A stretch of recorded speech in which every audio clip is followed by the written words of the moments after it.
Ito ang 106.3 Dance Radio. Dance Radio. Prepare yourself.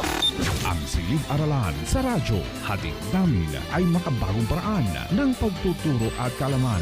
Mapaumaga, tanghali o hapon man yan. Ang istasyong magbibigay impormasyon kahit saan man.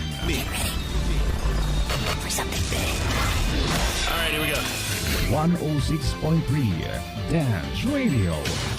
Doña Aurora National High School, Santa Rita, Aurora, Isabela.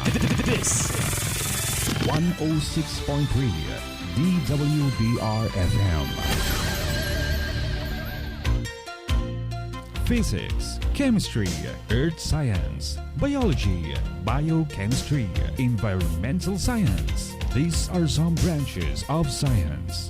Science is about a whole lot more than that. And to sum it up, we believe that science is the way of helping the brain grow in finding new knowledge and help us defeat our curiosity and how the world develops and works today. Science. This is your class, and this is science. And now, here is your host for the day.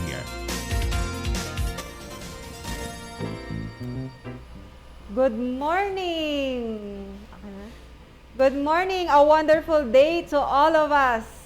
Amazing morning to our dear listeners and viewers! So welcome to another episode of Scientific Time.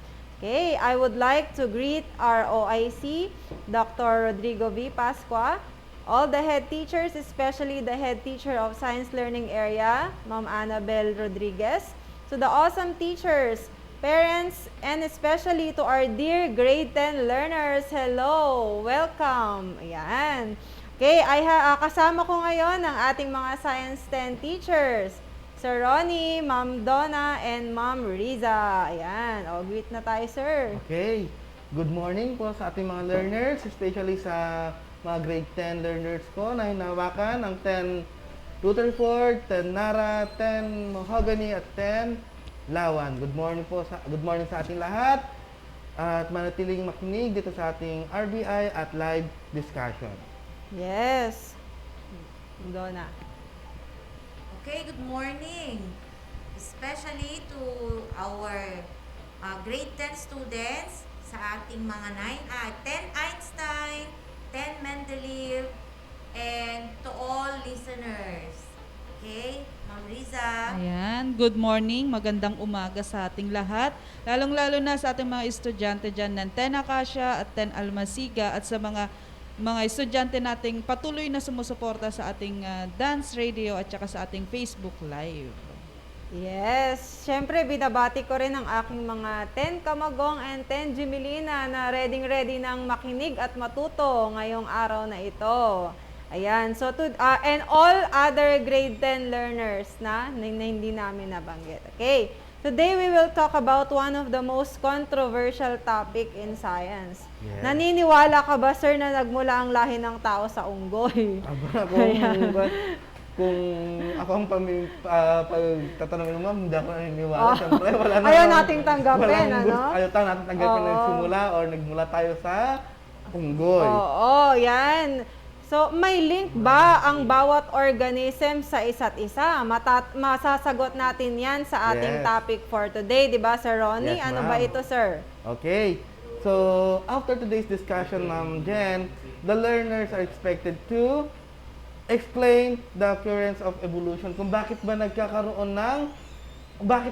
ng evolution, ano naging kumbaga, driving force kung bakit nagkaroon ng evolution. Or maging specific tayo, explain the landmarks and Darwin theories of evolution. Dalawa lang naman pinakasikat dyan, yung kay Lamarck at yung kay Charles Darwin. And cite the evidences of evolution. Okay, so handang-handa na ang ating mga learners dyan. Hawak nyo na ba ang inyong mga papel at ballpen sa pag-take down notes? Ayan. So, ito na ang ating RBI. Makinig. We will be right back. Dance Radio, silid-aralan sa radyo, hatid namin makabago, paraan ang pagturo. Wala nang makakapigil pa. Sulong Arangkada 106.3 Dance Radio sa Aurora, Isabela. Edukasyo'y susulong, basta't magtulong-tulong, sulong edukalidad. Dance Radio, learning is amazing.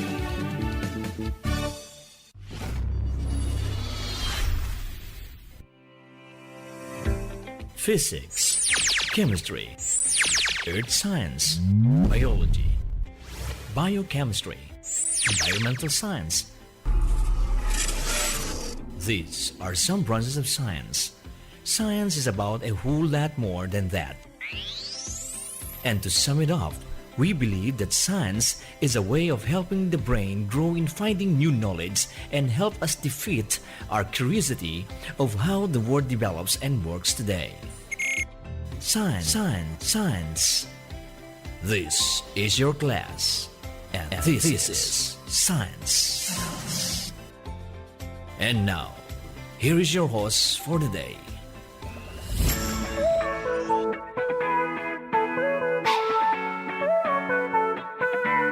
Good day, our beloved students and listeners of grade 10. This is your school on the air in science. We are so happy that you're listening on the school on the air in science. Thank you for continuously tuning in to 106.3 FM Dance Radio. Dance Radio. Together, let us listen, discover, and learn scientific knowledge and important facts. This is your host, Teacher Arnold V. Lagasca. With me is Teacher Prince C. Bugawisan, our technical specialist. Amidst this pandemic, learning must continue so that quality education is ensured. How are you today? Hope that you're in good condition. If you have any question and inquiry about our lesson, you may text or call your subject teacher using the number which can be found in your learning package. You may also send your question through their messengers and their emails found in your learning packages as well. I know that you are now ready and excited to learn. So here is your teacher on the air, Teacher Benjulo R. Paraiso. Teacher Benjulo R. Paraiso.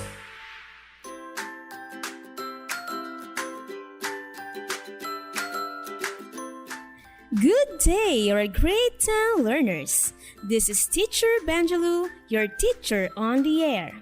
I'm so happy to know that amidst this pandemic, you are still giving your best in performing your learning task. Settle yourselves in the most comfortable place while listening intently to our discussion on the air. Please open your learning activity sheets and check if the pages are complete. To be guided in using this module, please observe the following. Number 1. Read and follow the directions and instructions in the activities and exercises carefully. Number 2. Take your time in reading the lessons. Number 3. Answer honestly all the given test activities or exercises. Today's lesson is about the occurrence of evolution. At the end of the lesson, everyone is expected to be able to explain the occurrence of evolution and relate this to our daily lives. Have you ever asked these questions? Where does life's diversity come from? Where do new species come from? And why do some species go extinct? These are just few of the questions that can be answered by an understanding of evolution, genetics, and biodiversity. Evolution, genetics, and biodiversity. We will be able to answer those questions after this on-the-air lesson. We'll start after a short infomercial.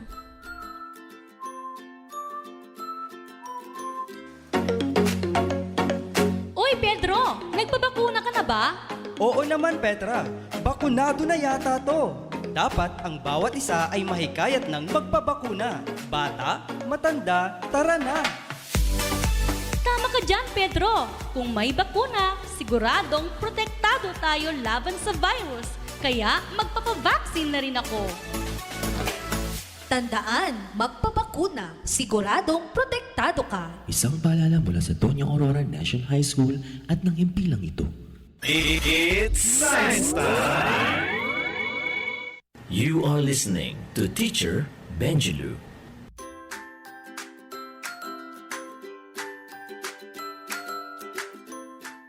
I'm back! Are you excited to know about evolution and how it occurs? Yes, ma'am. That's great! Let us first define evolution. When you hear this word, what comes into your mind? Change in the characteristics of organisms, ma'am. Good idea! Evolution is a process that results in changes in the genetic content of a population over time. It describes the process by which the diversity of life on Earth developed over time from common ancestors. In simple words, evolution is the change in the inherited traits of a population from generation to generation.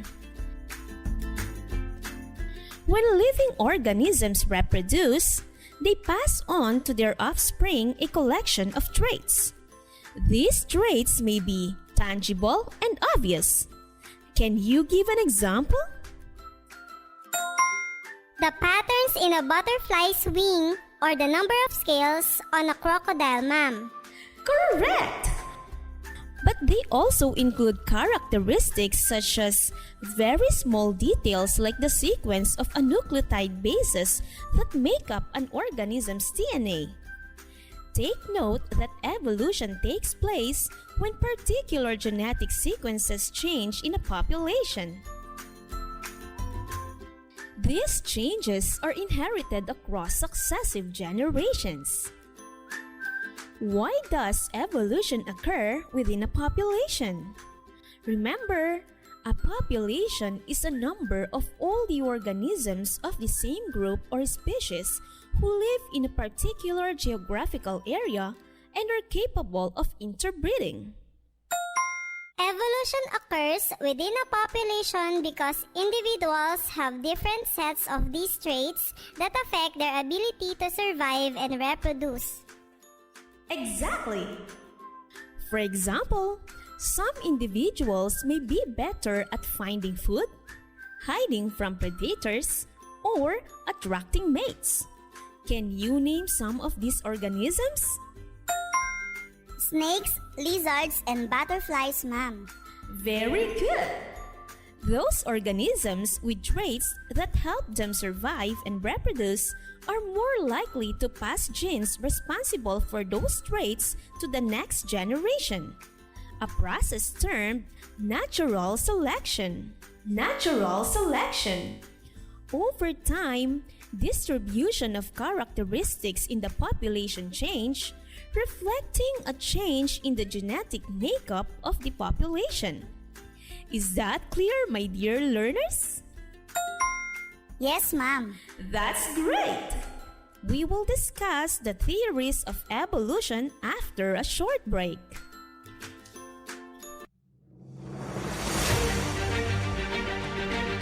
COVID-19 has caused loss of lives and economic hardship all over the world. It has changed our habits and the way we live while testing our public health systems and impacting on our livelihoods. With this, the role of environmental health practitioner has never been more vital as we face up to the ongoing challenges this pandemic. Many changes are about to happen for a greener environment, more equal and more stabilized economy. COVID-19 pandemic has resulted numerous impacts on the environment and climate. But amid this crisis, we have a chance to build a better community and environment. Hashtag healthy environment. Hashtag healthy community. It's science time!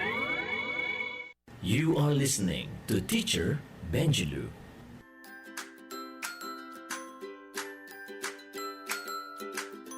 I'm back! A theory is a carefully thought out explanation for observations of the natural world that has been constructed using the scientific method and which brings together many facts and hypotheses. There are different theories which provide explanation to the occurrence of evolution. Will you try to enumerate these theories? Ma'am, the different theories of evolution are the theory of need, the theory of use and disuse, the theory of acquired characteristics, and theory of evolution by natural selection. Very good! Now, let us elaborate each of those theories. As a matter of fact, the first three theories stated a while ago were all proposed by a great evolutionist who was actually considered to be the first one to believe that organisms change over time. Jean-Baptiste de Lamarck is often credited with making the first large advancement toward modern evolutionary theory. He was the first to propose a mechanism by which the gradual change of species might take place. Also, he extended the definition of the change over time, saying that life started out simple and became more complex. His first theory is theory of need. What does this theory state? The theory of need states that organisms change in response to their environment. Precisely! What does that mean? Their ability to survive helps them develop characteristics necessary for them to adapt in a given environment. Excellent! In animals, a new environment calls forth new needs, and the animal seeks to satisfy them by making some effort. The effects are inherited. For example, birds that need to rest on the water to find their food spread out their feet when they wish to swim. Do you know some birds with these characteristics? Ducks, ma'am. Correct! The skin becomes accustomed to being stretched and forms the web between the toes. This characteristic is soon passed on their next generation. Another theory proposed by Lamarck is the theory of use and disuse. What does it say? According to Lamarck's theory of use and disuse, organs not in use will disappear, while organs in use will develop.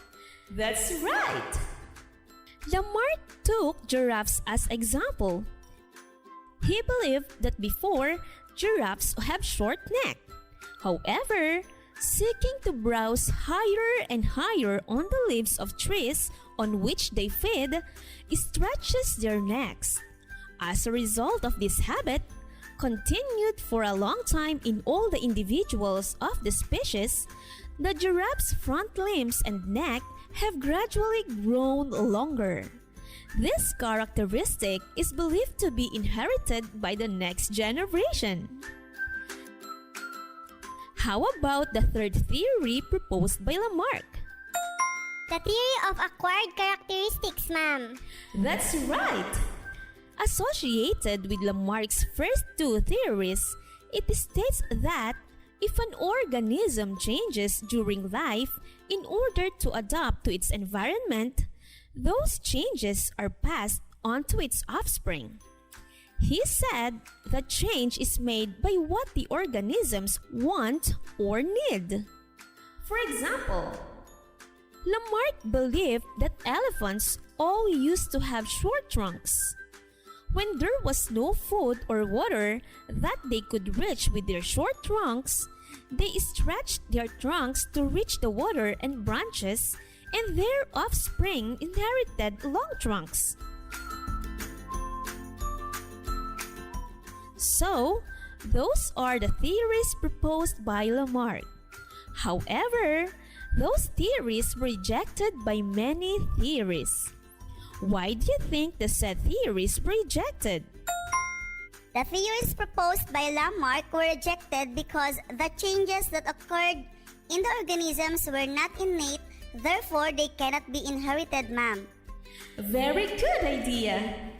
Scientists believed that if there were changes in the cell or body structure, there could be changes in the genetic information of the species.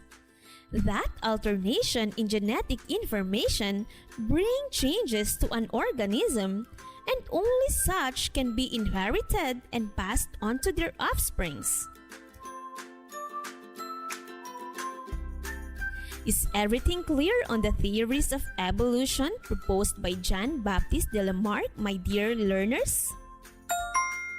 Yes, ma'am. That's great! This time, we'll discuss the theory which was proposed by Charles Darwin. What is this very popular theory of evolution? Evolution by natural selection, ma'am. Yes, that's right! For additional information, Charles Robert Darwin was an English naturalist, geologist, and biologist, best known for his contribution to the science of evolution. His proposition that all species of life have descended over time from common ancestors is now widely accepted and considered a foundational concept in science. Refer to Figure 3 on page 2 on your learning activity sheets. What can you see? The tree of life, ma'am. Living organisms sit like leaves at the tips of the branches of the tree of life. Precisely! Darwin believed that living things share a common ancestor.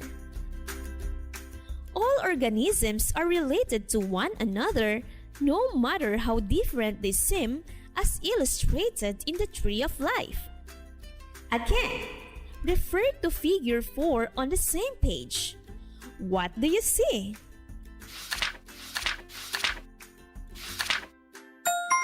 The picture shows different species of finches, ma'am. Very good!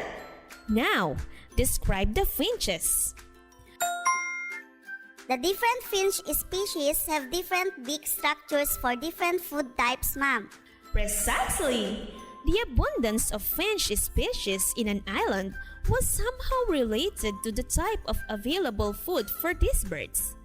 Can you give examples? The cactus finch has a pointed beak used for eating cactus, while the small ground finch has a flatter and shorter beak which is used in eating seeds, ma'am. Correct! Another point of Darwin's theory is evolution by natural selection. What does this mean?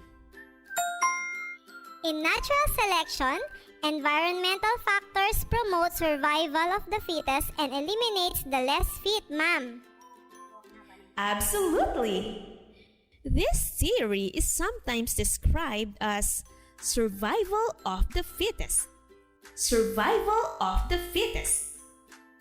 Organisms which can adapt to their environment have a better chance of survival and have the capability to reproduce their own kind. Take note that fitness in this context refers not to an organism's strength or athletic ability, but rather the ability to survive and reproduce. In general, natural selection is a process that results in some animals and plants with certain characteristics being better adjusted than others to their natural environment. Those plants and animals then have a higher chance to survive, reproduce, and increase their population more than the ones that are less adapted to their environment. The better adapted plants and animals are therefore able to pass on their advantageous characteristics to their offspring through inheritance. Can you give an example for this? For example, tree frogs are sometimes eaten by snakes and birds. Gray tree frogs blend well in dark wooded areas on tree bark, and green tree frogs blend in well with green vegetation found in marshes and swamps. A green tree frog on the bark of a tree is easier for a predator to find compared to a green tree frog on a green leaf. So, green tree frogs that go into habitats where they are not camouflaged are more likely to be eaten by predators, ma'am. Excellent! The example given also explains the distribution of gray and green tree frogs. The gray tree frog's population is larger in wooded habitat, while the green tree frog is concentrated on swamp and marsh habitats. In the area in which gray and green tree frogs overlap, both habitats occur, but in different places. Such phenomenon is also true to other organisms. Did you get it, my dear learners? Yes, ma'am. Very good. We continue our discussion after this infomercial. Facts about COVID-19. What is COVID-19? COVID-19 is a disease caused by a new strain of coronavirus. What are symptoms of COVID-19? Symptoms can include fever, cough, and shortness of breath. In more severe cases, infection can cause pneumonia or breathing difficulties. How can we prevent COVID-19? To prevent the spread of COVID-19, clean your hand often. Maintain a safe distance. Wear masks when physical distancing is not possible. Don't touch your eyes, nose, or mouth. Cover your nose and mouth with your bent elbow or a tissue when you cough or sneeze. Stay home when you feel unwell, and if you have a fever, cough, and difficulty breathing, seek medical attention. This health advisory is brought to you by World Health Organization, Doña Aurora National High School, and this station. It's Science Time! You are listening to Teacher Benjulu.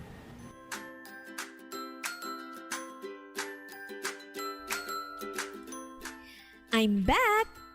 This time, we will discuss the better mechanisms of evolution. When does evolution take place again? In real life, animals migrate and find other mates, genes continually mutate, and nature allows the fittest organisms to survive, ma'am. Correct! When the mentioned conditions happen, evolution has occurred. Let's explain the specific conditions for evolution to occur with different mechanisms. Will you give one mechanism? Non-random mating, ma'am. Very good! Now, describe this mechanism. Non-random mating means that sexual selection is not merely by chance. Individual's choice of mate is influenced by some physical and behavioral characteristics, ma'am. Very well said! Non-random mating can occur when individuals prefer mates with particular superior physical characteristics or by the preference of individuals to mate with individuals similar to themselves. Will you give an example? Female peahens may prefer peacocks with bigger, brighter tails, ma'am. Correct! In random mating, organisms may prefer to mate with other of the same genotype or of different genotypes. How does non-random mating promote evolution? Non-random mating won't make allele frequencies in the population change by itself, though it can alter genotype frequencies. That's right! In addition, inbreeding, a good example of non-random mating, can result to a population whose members are alike in appearance, fitness, and lifestyle. Did you get it? Yes, ma'am. Let's continue. What is the second mechanism of evolution? Another mechanism is mutation, ma'am. Yes, that's right. When does mutation happen? The organism's appearance is dictated by the information stored in its chromosomes.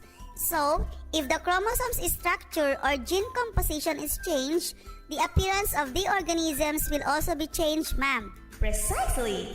A mutation is a change that occurs in our DNA sequence, either due to mistakes when the DNA is copied, or as the result of environmental factors such as UV light, hazardous chemicals in the environment, and cigarette smoking. How does mutation affect evolution? When mutation occurs, the appearance of individuals in the population changes. The gene pool becomes different from the original population, ma'am. Very good! Mutations continue to genetic variation within species which can be inherited or passed on the next generations. Is mutation beneficial or harmful? Both, ma'am. That's right! From our discussion, can you give a beneficial effect of mutations? They lead to new versions of proteins that help organisms adapt to changes in their environment, ma'am. Correct! Beneficial mutations are essential for evolution to occur. They increase an organism's chances of surviving or reproducing, so they are likely to become more common over time. How about its negative impact? The occurrence of genetic disorders, ma'am. Yes! Cancer, for example, is a disease in which cells grow out of control and form abnormal masses of cells. It is generally caused by mutation in genes that regulate the cell cycle. Because of the mutations, cells with damaged DNA are allowed to divide without limits. Furthermore, cancer genes can be inherited. That's why we must avoid exposure to substances or factors that could lead to mutation. We must keep our body healthy. Is that clear, my dear learners? Yes, ma'am. That's great! Let us proceed to another mechanism of evolution, the genetic drift. The genetic drift. What does this mechanism mean? Genetic drift means change in gene pool due to chance alone. Unpredictable disasters or accidents such as earthquakes, floods, fires, and diseases can reduce or totally eliminate certain traits in the population. Very well said. How does it affect evolution? Since genetic drift happens when a small population breaks off from a larger population and forms a new population, the resulting population inherits the traits of the founders, so the population becomes very different from the ancestral population, ma'am. Correct! Genetic drift is common after population bottlenecks, which are events that drastically decrease the size of a population. In these cases, genetic drift can result in the loss of rare alleles and decrease in the gene pool. It can cause a new population to be genetically distinct from its original population, which can lead to evolution of new species. Did you get it, dear learners? Yes, ma'am. Very good! Another mechanism is the gene flow. Gene flow. Will you explain how it takes place? Ma'am, gene flow occurs when individuals migrate from one population to another, which increases variations in the population through sharing of traits of individuals and the newly found population. Often, this results to an increase in the intermediate phenotypes in the population. Excellent answer! Will you give an example? Marriage between races often produces individuals of intermediate appearance, ma'am. Correct! Another example are the bees that carry pollen from one population of flowers to another population. Increase in variation among organisms through gene flow promotes evolution. The last mechanism is the natural selection. Based from the previous discussion, how does natural selection allow evolution? Natural selection tells that nature selects which trait will survive and which will not. The organisms with favorable traits have a better chance of survival. The survivors pass on the favorable traits to their offsprings. Then after many generations, the population will produce organisms with traits that are very different from their ancestors, ma'am. Very good! Natural selection can lead to speciation, where one species gives rise to a new and distinctly different species.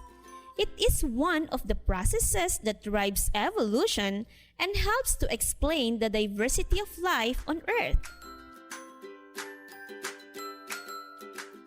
So, those are the mechanisms of evolution. Did you understand each mechanism? Yes, ma'am. Impressive! Are these concepts important for us to know and understand? Yes, ma'am. Understanding evolution helps us solve biological problems that impact our lives. Precisely! To stay one step ahead of pathogenic diseases, researchers must understand the evolutionary patterns of disease-causing organisms. Just like this pandemic that we are combating right now, researchers had been studying on the evolution of the COVID-19 virus in order to be able to find its cure. To control hereditary diseases in people, researchers study the evolutionary histories of the disease-causing genes. In these ways, knowledge on evolution can improve the quality of human life. We're almost done with our lesson, and it is about time to answer the rest of the activities in the module to deepen your learnings about the occurrence of evolution. If you have some questions and clarifications, keep listening so you can learn more. If you have a hard time in understanding the directions, don't hesitate to ask help from your parents. You may also call your teachers for assistance. Don't forget to write your name, grade, and section. Again, don't forget to write your name, grade, and section. Be sure to check every item to see if there are parts you missed to fill in. We're about to end our episode for today in Science 10. I hope that you enjoyed listening to our discussion. Again, this is Teacher Benjelu, your teacher on the air.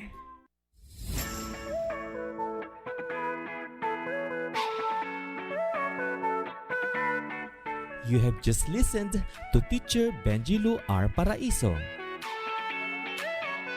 I am encouraging all of you to give us feedback regarding the flow of our lesson for today. For your question and inquiry about our lesson, you may text or call your subject teacher using the numbers located at your learning packages. You may also send them your questions through their messengers and their email found in your learning packages as well. Our class in Science 10 has just ended. You can now start working on the other parts of the learning activity sheets to enhance your understanding of how evolution happens. Do well in answering your activities. I would like to acknowledge the teachers behind this School on the Air lesson. Teacher Mirna V. Enriquez, the script writer. Teacher Donabel G. Velasco and Teacher Vicente S. Rodriguez, our Quality Assurance Team. Teacher Benjilu R. Paraiso, your radio teacher. Teacher Prince C. Bugawisan, our Technical Specialist. And yours truly, Teacher Arnold V. Lagasca, your radio host. Keep safe and God bless you all throughout this day. Stay tuned for the next episode. Goodbye! Physics, chemistry, earth science, biology, biochemistry, environmental science. These are some branches of science. Science is about a whole lot more than that. And to sum it up, we believe that science is a way of helping the brain grow in finding new knowledge and help us defeat our curiosity of how the world develops and works today. Science, science, science. This is your class, and this is science.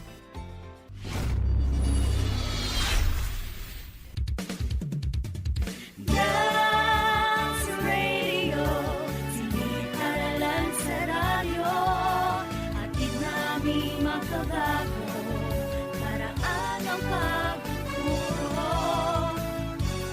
Wala nang makakapigil pa.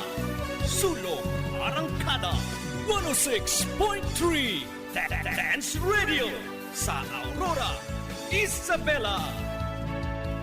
Edukasyo'y susulong, basta mga tulong-tulong, sulong edukalidad.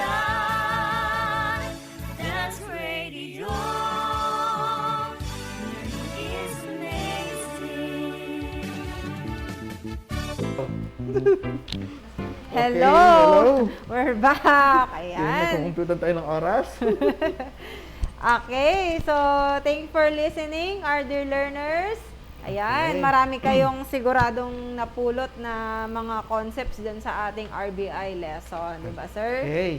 Yes, ma'am. So, before tayo mag-proceed sa ating topic na occurrence of evolution, let's have a short review about our previous discussion last RBI and live discussion natin last week about the central dogma of molecular biology. Yung central dogma of molecular biology, nag-aralan natin yan last meeting, nahati sa dalawa, ang DNA replication at ang protein synthesis.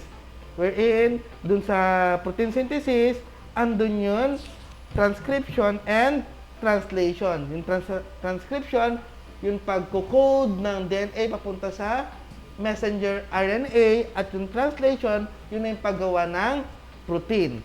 So, let's have a short, tawag dyan, activity or exercise dito. O mga learners natin. This is the DNA molecule. TACCGCAT. Now, give the complementary mRNA. No, complementary DNA muna. Okay, DNA. The Okay, complementary replication. DNA. Learners, give the complementary DNA of TACCGGAT. Okay, learners, key in your answer on our comment box. Yan. Para makita natin. Okay, tingnan natin. Okay, sino kaya ang pinakamabilis mag-type ng answer dyan? Okay, meron na tingnan natin kung tama yung sagot ni Joanna. Paki-flash, ma'am. The correct answer? Complementary DNA is A, T, G, G, C, C, T, A. Okay, very good. Marami nakakuha ng tamang sagot. Okay, ang galing nila, no? Yes, ma'am. Next. Yan. Okay, let's have the DNA molecule. TACC GGAT. So, give the mRNA. This time, mRNA naman. Yes, ma'am Jen. May sumagot na ba? Okay. Sige, ma'am Jen, paki-flash na dahil meron na sumasagot. Oo. Reminder lang natin, sir, dito kasi RNA na yung strand na complementary strand. So, ano yung mawawala sa RNA strand natin dito, sir? Okay. Mawawala ang? Yan, yung letter T magiging yun na siya. Kasi magiging uracil na siya sa RNA. So, may sumagot na, sir. Tagtingnan pala natin yung tamang sagot. The correct answer, A-U GGCCUA. Ayun. Okay, tama sila. Ay, meron pa ring sumagot ng ATGGC. Yes, dapat wala na siyang wala na siyang thymine. Wala na yung letter T niya. Instead, letter U na siya. Okay, now, let's proceed to our lesson. Thank you very much. Pero paalala lang, paalala sa ating mga learners. Muli, paalala sa health natin, kahit nasa level 1 tayo. Muli, patuloy tayo mag-ingat sa ating mga ginagawa. Iwasan pa rin ang mga bagay-bagay na magiging dahilan ng pagbilis na pag-transmit ng virus. Yes. At sa mga estudyante, sa mga 10 router folder, sa mga hinawakan kong klase, yung group activities na binigay ko, reminder lang soft copy ang isi-send at yung pag-meet ay virtual din. So, hindi nyo kailangang mag-meet ng face-to-face. Okay. Okay, Ma'am Jen, I have here different pictures.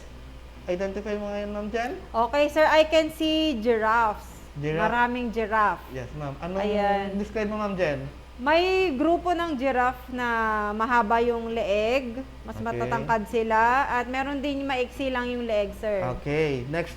Very good, ma'am. Susunod, ma'am. Okay. Yung letter A, ma'am. Ano yan, ma'am? Letter A. Saan yung letter A? Okay, meron tayong tarsier. Ayan. Okay. Letter B, ma'am? Yan. Gibbon. Isa siyang klase ng unggoy. Yes. Ano? Letter C. Okay, orangutan. Okay. Ito yung C, yung nasa letter, baba. Okay. Kung mapapansin mo dyan, magkakapareho ba sila? Magkakahawig? Oo, magkakahawig sila, okay, actually. very good. Magkakahawig sila. Yung pangatlong picture natin, ma'am Jen. Next slide. Ayan. Ano yan? Owl. Kaso nga lang, magkaiba sila ng color. Kasi magkaiba sila ng itsura. Yes, actually, magkaiba sila ng color. itsura. Bakit kaya, ma'am? Why, do you have any idea, ma'am Jen, why some organisms have the same appearance or the other organism change their physical appearance? Bakit kaya, ma'am Jen? Actually, sir, based on my readings, these animals or organisms are products of what we so-called evolution. Okay, tama, ma'am. You are correct. So, to continue the discussion on evolution, we have Ma'am Risa and Ma'am Donna to talk about Lamarck's theory of evolution. Ma'am Donna and Ma'am Risa? So, thank you, sir. And evolution, evolution is the process of change over time. Ito yung ibig sabihin ng evolution. So, specifically, a change in the frequency of a gene or allele in the population over time. So, bago natin puntahan yung theory of, Lamarck's theory of evolution, I have a question for the learners, Ma'am Donna. Ayan. So, before we explore about the Lamarck's theory of evolution, ayan, yung paki-flash nga, sir, yung ating question dyan. Yan, ito. How does the evolution happen according to Lamarck's idea of acquired characteristics? So, ito, ma'am, sasagutin nila after ng ating discussion. Tama, Ma'am Donna? Kaya kailangan makinig kayo para makasagot mamaya sa ating tanong. Okay, your question, ma'am, appears to be interesting. Ano kaya mga bata, in order for you to give your answer later, you must first listen to our discussion. So, meron tayong several sets of topics ngayon. I hope everybody will listen attentively and learn about evolution from our discussion. Okay. Ma'am Riza, tandaan sana natin that evolution does not happen for a day. Yes, ma'am. Ano? Hindi magbabago ang isang itsura ng isang organism sa isang araw lang o sa isang gabi after nagising ka, iba na itsura niya. Yes, ma'am. So, this happens for a very long period of time. Sometimes it takes several generations para magkaroon ng pagbabago sa mga characteristics ng mga different organisms. Okay? Yan. So, yun ma'am, tulad nung sinabi natin kanina sa question natin, si Lamarck, hindi naman itong idea ni Lamarck, hindi naman kahapon lang ito, di ba ma'am? Yes, matagal na ito. Matagal na. Pero sino nga ba si Lamarck, ma'am? Okay. So, Jean-Baptiste Lamarck was a French naturalist. Okay? He sought a naturalistic explanation for the diversity of modern organisms and the animals seen in the fossil record. So, his theory of evolution was based on different records. Yung sinasabi dito, galing sa fossil record. And what are these fossil records? Fossils, Ma'am Riza, are the remains of dead plants and animals. They are usually seen in rocks. Meron yan nakaipit, minsan mga dilig marks, ano? Yes, ma'am, yes. Parang yung mga ugat ng mga tanim, pagka natabunan niya ng mga buhangin or lupa, and then nagkaroon ng compaction. And then later, after several years, mga generations pa siguro ang matatapos, ma-excavate. Yes. Magkakaroon ng excavation or discovery of these marks that were left by living organisms that lived millions of years ago. At ito na ngayon yung ating mga tinatawag na fossil records. At ito yung mga naging basis ni Lamarck, no, in his postulates. Yes. Okay, so ano pa yung mga importante nating sasabihin tungkol kay Lamarck? He proposed the theory of evolution based on the principle that physical changes in organisms during their lifetime, such as greater development of organs or part through increased use, could be transmitted to offspring. Yes. Okay. The doctrine or postulates he proposed in 1809 influenced evolutionary thought through most of the 19th century. Okay. So, Ma'am Riza now will discuss to you the different, I think there are three, Yes, ma'am. the different postulates, no, of Lamarck or yung tinatawag nating Lamarckism. Yes. So there are postulate of Lamarckism na tulad sabi ni Ma'am Donna kanina, but pag sinabi nating postulate, it is assumed or claimed as true kasi nag-i-exist naman siya. So pinapatotohanan, ito yung mga patotoo ni Lamarck sa kanyang theory. So number 1 dyan, ma'am, is yung new needs. Ayan. Change in environment factors like light, temperature, medium, food, air, and many other more, or migration lead to origin of new needs in a living organism. So to fulfill these new needs, living organisms have to exert special effort like changes in habits or behavior. So dito, ma'am, sa theory of need, there are changes occurring in the environment that create new needs and or characteristics para makasurvive sila sa bagong environment. Tulad natin ngayon sa new normal, marami tayong nabago na habits, which is yung laging pag-wash ng hands, pag-alcohol, social distancing, yung mga yon. Yun yung mga new needs natin. Yung yes, ma'am. Tulad kapag malamig, mag-iiba yung ating mga magja-jacket tayo. Kung mainit naman, iba rin yung behavior natin towards sa mainit na temperature. Ayan. Yes, ma'am. Yung parang nag-a-adapt tayo kasi may mga bagong pangangailangan kasi sa environment natin. Ayan. Next dito, ma'am, is yung use and disuse of organs. So, a new habits involve the greater use of certain organs to meet new needs, and the disuse or lesser use of certain other organs which are no use in new condition. Dito naman, ma'am, ito yung tinatawag nating theory of use and disuse, which is, meron siyang dalawa. The continuous use or disuse of an organ can lead to keep the organ's function and efficient or gradually reduction in size and disappearance. For example, yung ating mga vestigial organs, ma'am. Ayan. So kapag hindi pala ginagamit ang isang organ, pwede siyang mawala or pwedeng mawala. Ano yung vestigial organs, Ma'am Liza? Ito yung mga vestigial. Ito yung mga organs na parang meron sa katawan pero wala siyang function. Okay. Just like our appendix, ma'am. Yes, yung appendix natin wala siyang function. Pwede lang siyang tanggalin kasi wala siyang use. Sa mga organs naman na natin na na-use natin, mas na-enhance yung kanilang na-enhance tong mga organ natin. For example, kapag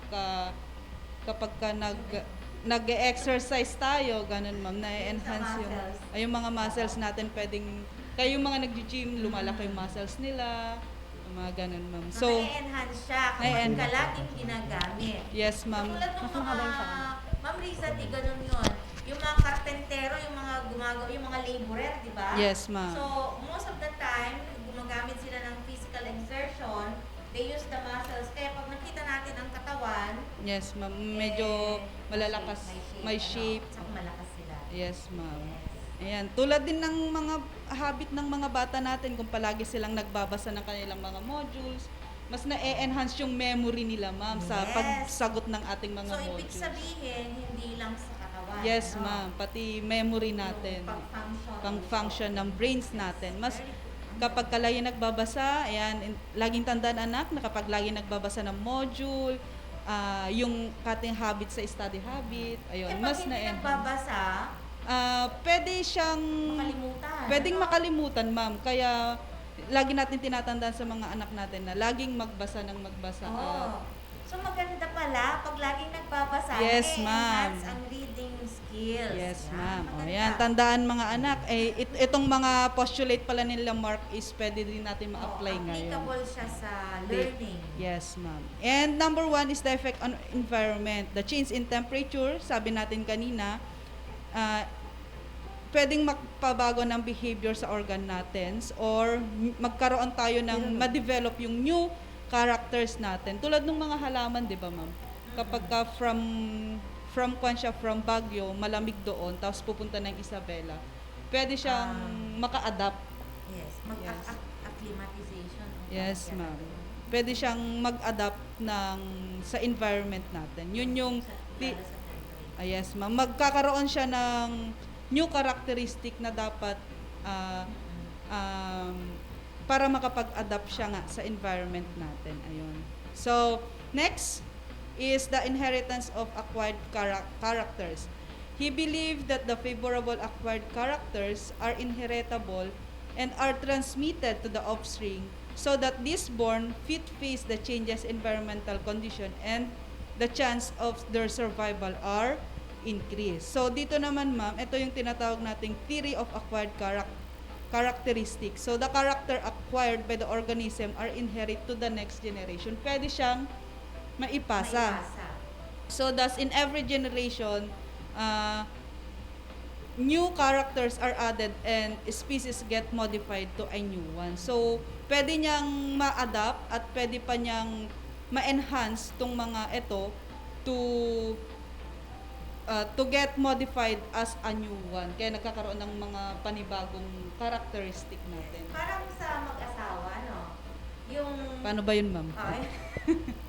Diba? Pagka yung father, iba yung physical characteristics ng father. Yes, ma'am. Yung mother, iba rin. Yes, ma'am. But, after giving birth, no, to the offspring, the offspring, kung tatlo yan, dalawa, or isa, will have a different set of characteristics. Yes, ma'am. Different from the mother and from the father. And usually, sabi ng Lamarckism, mas maganda yung lumalabas Output. na result. Kasi nga, from na-acquire nila sa parents nila, then nagkaroon ng bagong character, which is parang napaghalo yung character ng dalawa, which is nagkaroon ng mas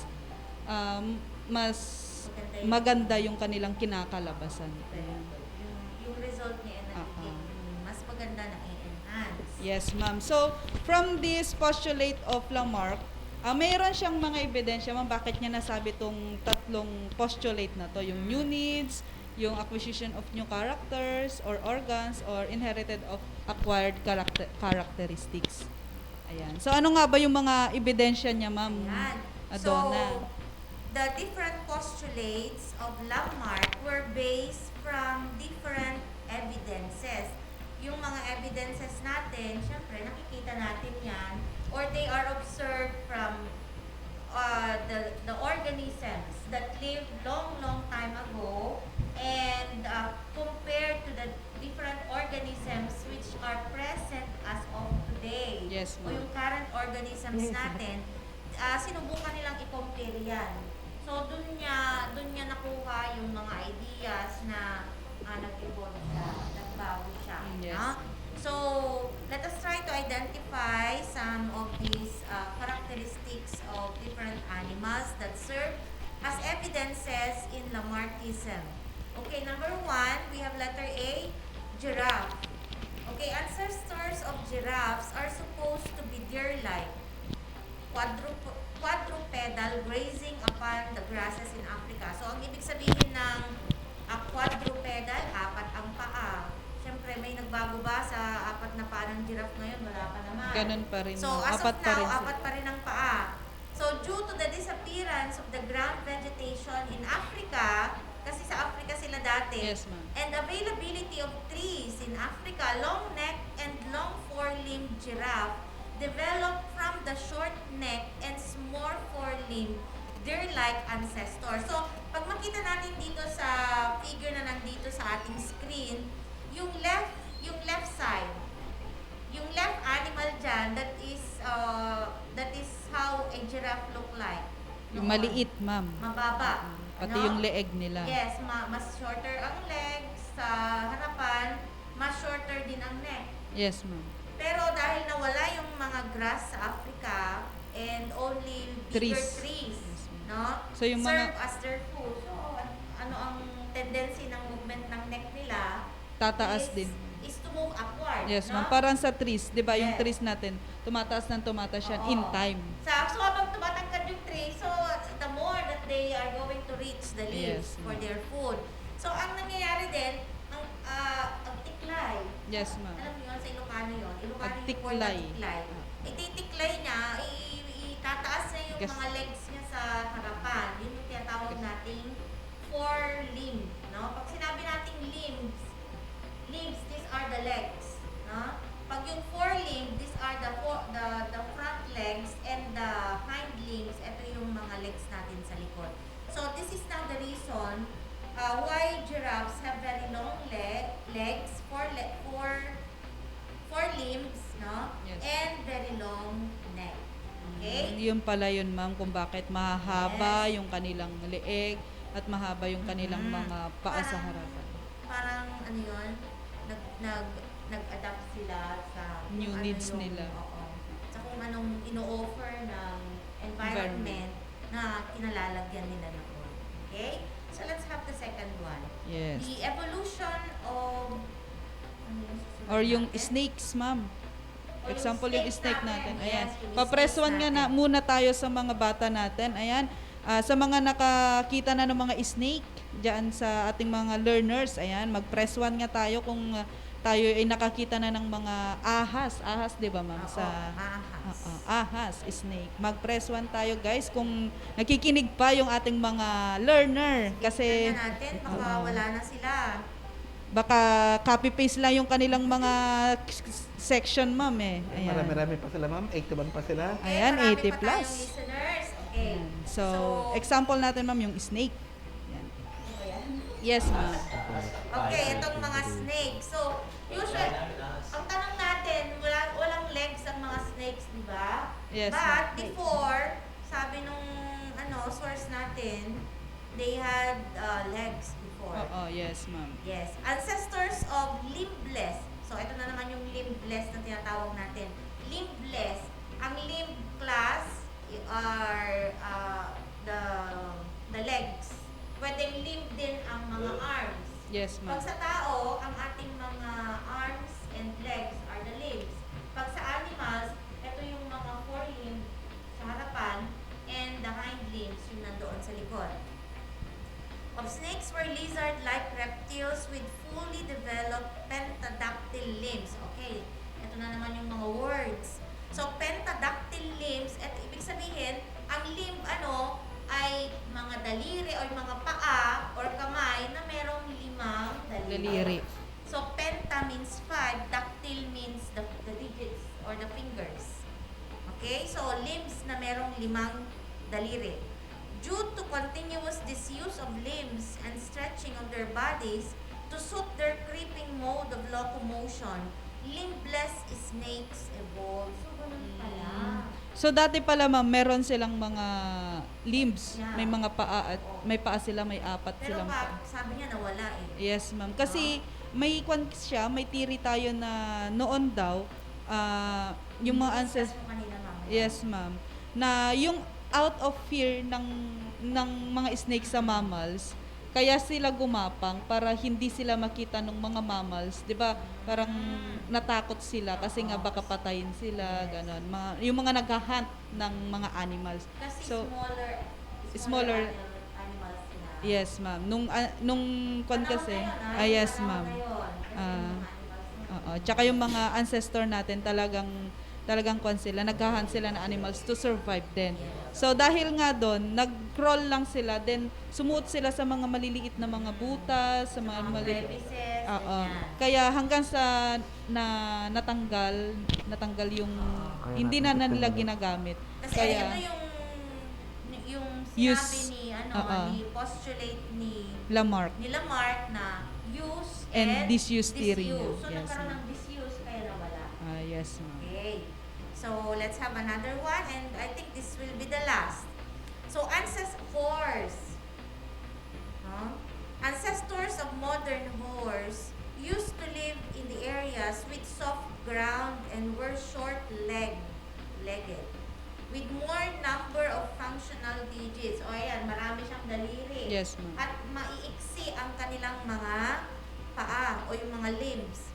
This gradually took to live in areas with dry ground. So, nagbago yung kanilang habitat. Environment, yes. No?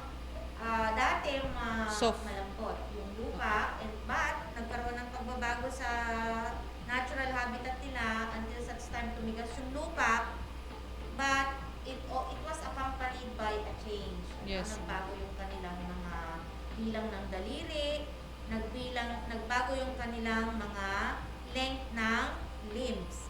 This change in habitat was accompanied by increase in the length of legs and decrease in the functional digits for the fast running over hard ground. So, nung matigas na yung lupa, nagkaroon na ng pag-increase ng length ng legs, but nag-decrease yung bilang ng digits, yung Yes. daliri. Okay, so marami pa tayong changes, but Ayan, ma'am. para Meron pa mag-over- yatang isa? meron pang isa. Yung aquatic okay, we birds. have the web feet in aquatic birds. So, pag sinabi natin web feet, meron yung mga dikit-dikit katulad Yes, ng pato, yung para Yes, makalamoy ma'am. sila. Aquatic birds like ducks, swans, and geese, etc. have arisen from terrestrial ancestors. So, ibig sabihin, sa land sila talaga nakatira noon. Yes, ma'am. By developing web between the toes for wading in water. So, parang Makapag-swim sila. Oo, makapag-swim sila, makapag-travel sa tubig. Nagkaroon sila ng development of the web feet. So, this was used for the adaptation to aquatic mode of life continuous use. Ayan. Yes, ma'am.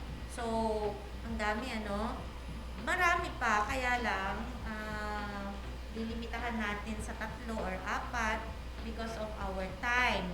Now, the postulates of Lamarck were accepted during his time, but later, nagkaroon ng problema. Yes, ma'am. Nagkaroon ng criticism. So before, they accepted all his postulates kasi wala pa namang ibang nag-offer or nag-introduce ng mga theories about evolution. Yes, ma'am. But people started to question and criticize his work. Yes. And we have here some of the criticisms of Lamarckism. Yes, ma'am. Ma'am Liza. Ayan. Ang unang-una nag-criticize sa work ni Lamarck is si August Weismann, which is a German biologist, proposed the theory of continuity of germplasm. Pag sinabi nating germplasm kasi this is the living genetic resources. So, we have also, in this theory, it states that the multicellular organism is formed of 2 types of cells, which is the germ cell and the somatic cells. Pag sinabi nating germ cells, ito yung genes for inheritable, yung pwedeng mamana.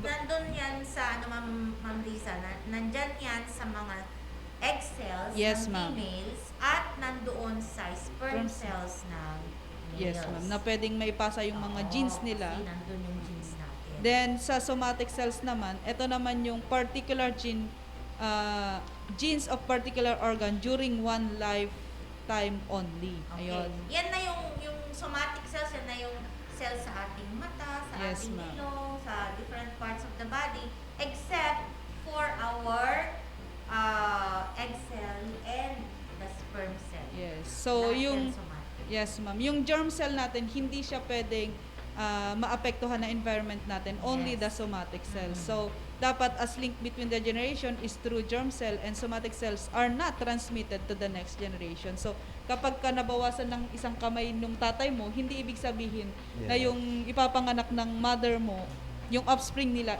wala ding daliri. Okay. Yun yung Yan. tinatawag nating somatic So, cells ibig na. sabihin, nagkaroon ako ng diferensya ngayon sa mata, kasi medyo humina yung paningin ko. Yes, Pag ma'am. nanganak ulit ako, it does not mean yung magiging anak ko ay magkakaroon din ng diferensya sa mata katulad ko ngayon. Yes, ma'am. Yun ang ibig sabihin nun. Yes, ma'am. Next. We have next. Yun yung ibig sabihin ni August Weismann. Next is si Pavlov, a Russian biologist, trained mice to come for food or healing a bell. Ayan. Ito yung mga train niya. Yung classical condition yes, yan ma'am. sa learning. And necessary siya daw sa generation. And next, we have Kellogg and Bell experiment. Ayan. They fed larvae of silk moth to reduce quantity of mulberry leaves. They found decrease in size of larva in the next 2 generation even though this fed normally. So, kahit na anong pagpapakain nila sa larva na to, hindi na siya, nag-decrease lang siya sa size, hindi na siya lumalaki. Hindi na siya lumalaki. Kasi na yun, standard size na yun. Yes, ma'am. And we have the letter D, ma'am, the Castle and Phillips experiment. Ito naman yung nagtra-transplant ng organ of black guinea pig. Ayan, Ito guinea yung pig. discussion natin sa Yes, ma'am. Okay. So, ito yun. They transplanted the ovary of black guinea pig. Ano bang ovary? Ovary yung nagpo-produce ng egg cell. Yes, ma'am. Sa babae. I-transfer yun sa black guinea pig. Ay, nanggaling sa black guinea pig yung ovary, inilagay, inimplant sa white guinea pig. Yes, ma'am. Bago siya maka-reach ng sexual puberty, ibig sabihin bago siya mag-mature. This female, when mated with white male, so ibig sabihin nakipag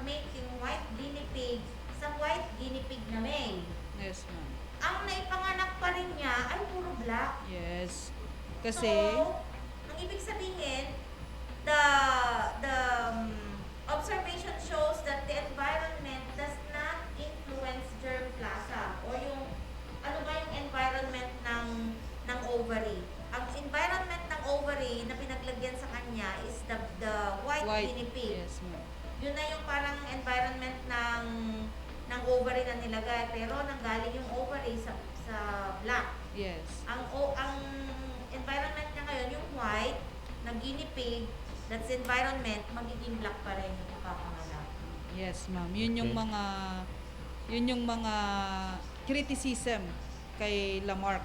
Ayan. Na-criticize nila yan because they did some experiments. Yes. Napatunayan nilang lahat yan, kaya nila question si Lamarck. Yes, ma'am. Okay. So, Thank you very much, Ma'am Riza and Ma'am Donna, for your very informative discussion. Yan, dami Okay, nating ma'am. natutunan dyan. Now, let us look at Charles Darwin's theory of evolution. Okay, so sino ba si Charles Darwin? O bago yan, so we have here a question. Why variation is vital in all organisms? So, let's have Charles Darwin, the father of evolution. So, he proposed a mechanism for evolution, natural selection. Darwin went on a 5-year trip around the world on the ship, the HMS Beagle. He wrote a book na may title na The Origin of the Species. So, yung pinakasikat sa kanya, ma'am, is the natural selection. So, ano ba yung natural selection na tinatawag? Natural selection, the organisms that are best adapted to an environment survive and reproduce more than the others. Actually, Ma'am Jen, the Darwin's theory of natural selection occurs in 4 steps. So, may 4 steps yan. Overproduction, variation, competition, and selection. So, isa-isayin natin. Ano ba yung overproduction? Definitely, Ma'am Jen, kapag overproduction or the production, each species produces more offspring that can survive. Mas maraming organism, mas malaki ang chance na mag-survive. Di ba, Ma'am Jen? Yes. At yung pangalawa naman is the variation. Yung variation, pagkakaiba-iba, is either dun sa genes nila or sa genotype or sa phenotype ng pinag-uusapan natin. Then, variation, because of variation, nagkakaroon tayo ng adaptation. Mahalaga ang adaptation, Ma'am Jen, pagdating naman sa evolution or sa pag-survive ng isang organism. So, adaptation is an inherited trait that increases an organism chances of survival. So, let's have this, Ma'am Jen, yung picture. Okay. Ano yung anong picture yan, Ma'am Jen? Ano ba siya? Isa ba siyang fox? Fox, bear, ano? Bear, fox. I think it's a fox. Pero, the point, Ma'am Jen, ano yung adaptation na nangyari at ginawa niya? Okay, ano siya, since nakita ko yung paligid niya ay parang mga ice, Yes. sir, yellow. So, yung kanyang balahibo medyo makapal. I Yeah. think that is to adapt to the environment, the cold environment, para ma-warmth yung kanyang katawan. And the color, Ma'am Jen. Yes, and tama? also the color. Okay. How about the second picture, ma'am? Ayan. Ayan. So, meron tayong hedgehog. Yes. Okay. Naka-adapt yung color niya din, sir, dun sa kanyang environment. So, why is variation important, ma'am? Jan, bakit nga ba napakahalaga ng variation? Okay. Ito ang dahilan. Because of the environment changes, the more variation within a species, the more likely it will survive. Kapag mas maraming variation niya, ma'am Jen, mas magsusurvive yun organism. For example, if everyone is the same, they are all vulnerable with the same environmental changes or diseases. Kapag pare-para sila, Ma'am Jen, may isang umatake, na sakit or pandemya, lahat sila ay maaaring mawala. Okay. So, the more variation of types of species in an habitat, the more likely, at least, some will survive. Dinosaurs replaced by mammals, for example, that one. Halimbawa itong community, Ma'am Jen. Sa tingin mo, which community has a better chance of surviving a natural disaster? Okay, I think, sir, the community A, Bakit, which has Ma'am Jen? more organisms living in it. Okay. How about the second? Sa yung community B? Hindi, ma'am. Oo, Yung yan. second. Yan. Ah, yan. Which moth will the bird catch? Okay, so I think, sir, depende dun sa environment niya, no? Dun sa environment A, most likely, yung dark-colored Yes. moth ang kanyang kakainin. Kasi Dun mas naman, madali niya makita. Oo, mas madali niya. Eye-catching kasi siya. Dun sa letter B naman, yung white. Kasi mas nakikita yung white dun sa Okay. environment niya. Yan yung role ng adaptation, ma'am, doon sa sinasabi ni Charles Darwin. How about yung pangatlo, ma'am, at pang-apat, yung competition at yung selection? Oh, okay, so the third step is competition. So from the word competition, individuals compete for limited resources. What are these resources? So we have food, water, even space or mates, pati mates din pinag-aagawan. Okay, natural selection occurs through survival of the fittest. So the term survival of the fittest became famous in the 5th edition of his book, yung The Origin of the Species, wherein sinuggest niya that organisms best adjusted to their environment are the most successful in surviving and reproducing. So, ano ba yung fitness? So, kailan ba sinasabing fit? So, it is the ability to survive long enough to reproduce. Yes. Okay, not all individuals survive to adulthood. Hindi lahat ng pinanganak ay naabot nila yung adulthood. Some, nawawala na sila bago pa sila tumanda. Okay. Next is selection. The individuals with the best traits, adaptations will survive and have the opportunity to pass on its traits to offspring. Okay. Natural selection acts on the phenotype or the physical appearance, not the genotype or the genetic makeup. Example natin dito, when a predator finds its prey, it is due to the prey's physical characteristic, Yes, like color or slow speed, not the allele. Hindi yung genetic makeup niya, Yes. kundi yung kanyang appearance. Parang yung kanina, yung moth. Yan, mas madali siyang mahanap, maging prey kung siya ay, madali siyang mahanap ng kanyang predator dahil sa kanyang physical appearance. Yes. Okay. Then, individuals with traits that are not well suited to their environment either die or leave few offspring. So, dalawa lang yan. Either mamamatay na or magre-reproduce pero konti na lang dun sa uri niya. No? Evolution occurs when good traits build up in a population over many generations and bad traits are eliminated by the death of the individuals. Okay. Meron tayong another example dito. Example yun nga, yung sa giraffe kanina na nasabi nila, ma'am. Another is yung mammoth. A mammoth is a relative of elephant. Oo, namuhay sila during Ice Age. Okay, pero nung nagkaroon na ng glacial retreat dahil sa global warming, naging extinct na sila. Bakit? Kasi yung kanilang features ay hindi na suitable sa kanilang environment. Kaya wala nang mammoth ngayon. Saan na lang natin nakikita ang mga mammoth? Sa mga sa mga pictures, cartoons, mga cartoon, na lang sila. Okay, Ma'am Jen, tama yan. Kung kailan, Mark, merong evidences of evolution, ano naman yung evidence ni Charles Darwin para sa kanyang theory of evolution? Okay, syempre meron din siyang evidences. We have the fossil record. Another is homologous body structures, vestigial organs, embryology, and biochemical evidence. Isa-isahin natin yan, sir. Okay.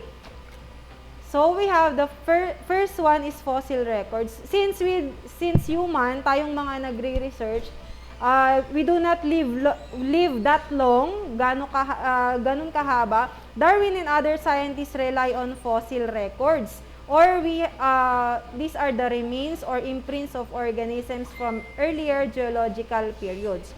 Okay. Ayan, from yung fossils na na-embed dun sa mga sedimentary rocks natin. Okay, yan yung kanilang tinitignan. Example of this is the Archaeopteryx, which is the so-called missing link between reptiles and birds. Ito yung nasa picture, isa yung Archaeopteryx. Isa siyang small carnivorous dinosaur. Okay, as it retains many features such as teeth and long tail. Sabi nila, ito daw yung link sa dinosaurs and the modern birds.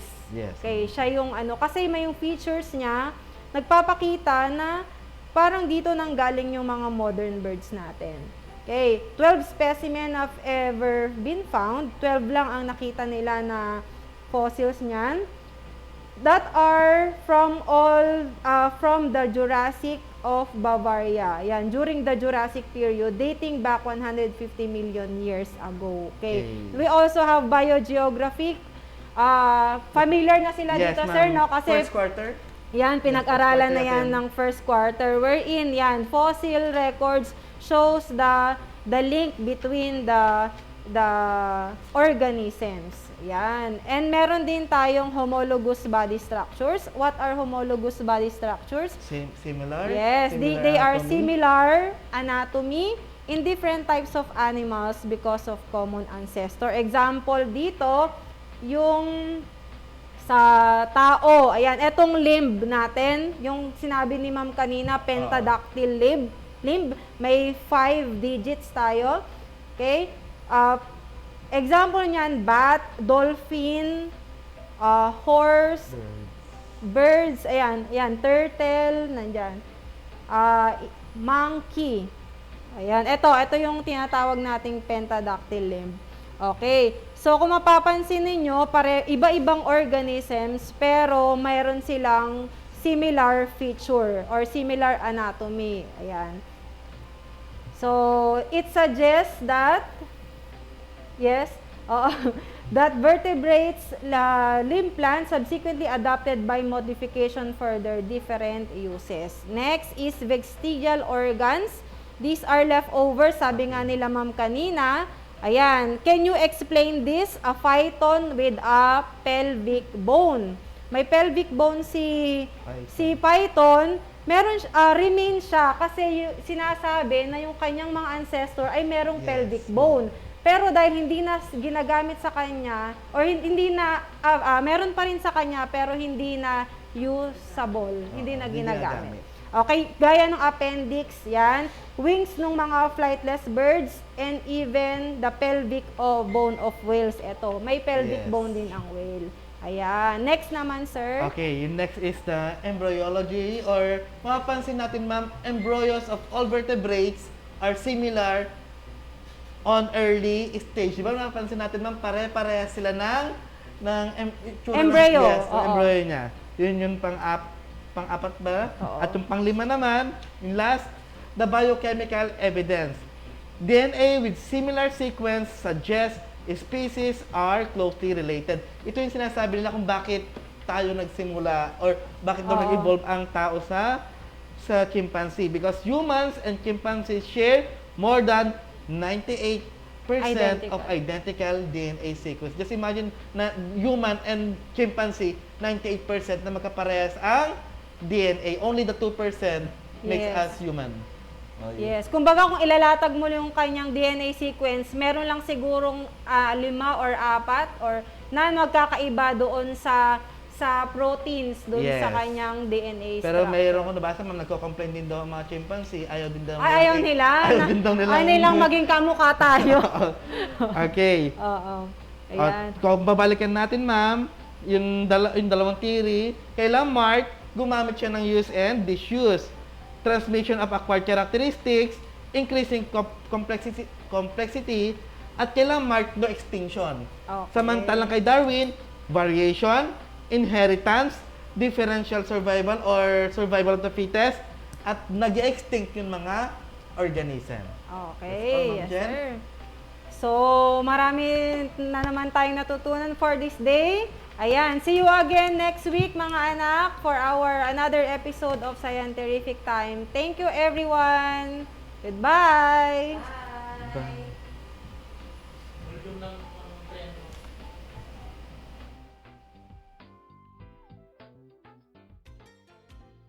Physics, chemistry, earth science, biology, biochemistry, environmental science. These are some branches of science.